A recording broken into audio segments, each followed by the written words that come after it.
The little town was covered in snow. Houses wore white hats of snow, trees had white coats of snow, everything was quiet and peaceful. It was a beautiful winter day. Children peeked out of their windows. They smiled at the wonderful snow. Lily, Tom, and Mia were good friends. They loved snowy days more than anything. Let's go! Shouted Lily with glee. They ran outside into the soft snow. They wanted to build the biggest snowman. They started to roll big balls of snow. Soon, the snowman stood tall and proud. He looked very grand in the snow. He just needed one more thing. Lily remembered something special. She had an old black silk hat. It was her grandpa's favorite hat. Maybe this hat will work, she said. She gently placed the hat on his head. The children watched with wide eyes. Suddenly the snowman's pebble eyes blinked open. Then he smiled a big, snowy smile. Happy birthday! His deep voice boomed. Lily, Tom, and Mia gasped loudly. Hello, my name is Frosty, he said. Frosty wiggled his twig arms. He took one snowy step forward. The children cheered and clapped their hands. Frosty and the children played all day. Their laughter echoed in the snowy town. They played a fun game of hide and seek. Frosty hid behind big snowy bushes. The children giggled when they found him.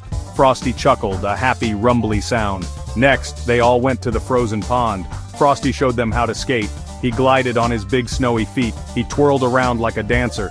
The children watched him, amazed. Then, it was time for a snowball fight. Frosty made perfect round snowballs. They sang happy winter songs.